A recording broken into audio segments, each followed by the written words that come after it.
Hello from Mobile World Congress 2024. I'm here together with Sanjeev Verma, CEO of Squire Technologies. Hello, Sanjeev. Hello, Akeem. How are you? I'm good. Thanks for your time, Sanjeev. How do you see the role of 5G driving the digital transformation on the continent? Africa has its unique challenges indeed, both commercially as well as geographically. We have to put in perspective that the total geographical area of Europe is around 3.9 million square miles, and US is around 3.8 million square miles. Combined together, they're still less than two-thirds of Africa, which is 12 million square miles. Now, in this vast area, there are business pockets which will hugely benefit from high-speed 5G connectivity without the disruption of power outages, without the restrictions of physical access to landing sites. But at the same time, there are pockets which needs basic connectivity. So both the opportunities exist in Africa. What are the main challenges of developing 5G in Africa? So sub-Saharan Africa has an ARPU of less than $5. So price is a big consideration when operators are looking at their capital expenditure for infrastructure investment.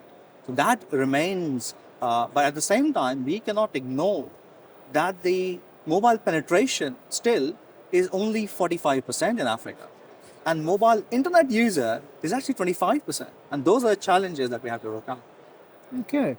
So how do you help local operators to facilitate their core network transformation, especially in context of 5G? We, again, to put in perspective, majority of Africa is covered by 3G at the moment. The coverage is roughly 75%. 4G network penetration at the moment stands at close to 22%.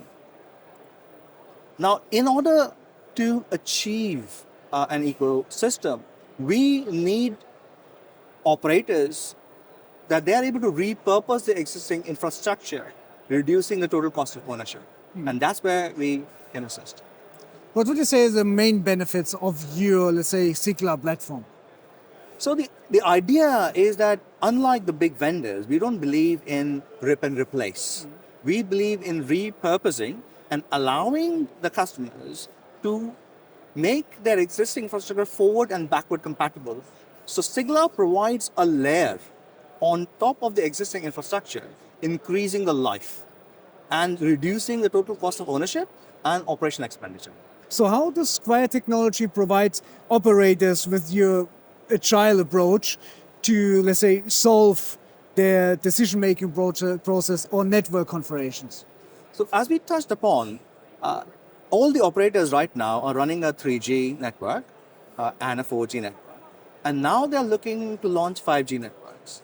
So in this complex scenario, when you have multiple generations of network running, agility comes from the fact that you are able to make changes to this core network as quickly as possible with less disruption as possible. And that is where Squire can assist more than the big vendors. Okay. Would you mind to give us some samples of the African market, some case studies, something where you say, okay, look, that's what we can achieve if we work together?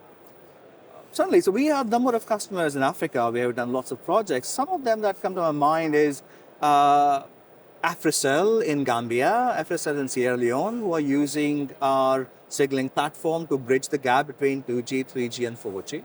We look at Telesom, who are using a Sigla platform to bridge the gap between 3G and 4G. We look at KT Rwanda, which is a joint venture between Rwanda Telecom and Korea Telecom, and they're using our Miris platform for the messaging aggregation part. And the latest one is a 5G MVNO in South Africa, which we are about to launch hopefully next week, and I can't give the name yet. Okay. So that means your platform, if I understand it right, it helps to seamlessly upgrade from 2, 3G, 4G without any, let's say, performance issues? Precisely. So the user experience is immense. In today's world, the consumers are very quick to change their service providers. The brand loyalty is low in today's world. So if you disrupt, It's all about service at the end of it the day. is, and if you disrupt that user experience, you're going to lose subscribers Yeah. and then lose revenue. So we make sure that the user experience is complete when the operator moves from one generation to the next. So the platform is future-proof, Of course. 4G, 5G, And further. and further. That's good. In closing, could you share some success stories? I think the 5G MVNO story would be excellent because when we look at 5G, we often make a mistake of thinking that the operator that is launching is the only operator that has to do work. But that's not true. Yeah. So, for example, if South Africa launches 5G network, which it has, then all the in-roamers to South Africa needs to be affected because their home network has to be upgraded to do the 5G billing. And vice versa, when South African 5G subscribers, then they roam in Nigeria and Kenya. So this backward and forward compatibility affects all the network ecosystem. So this is the value add that we bring, that even if you're not launching 5G new radio, you still need to upgrade the core network without the big cost tag. So it's an easy, cost-efficient replacement. Yeah, indeed. Indeed. Yes. Thank you very much. Thanks for your time, Sanjeev. Thank you, AK. That was Tech Africa News from MWC 24. You can find more video interviews and reports on techafricanews.com.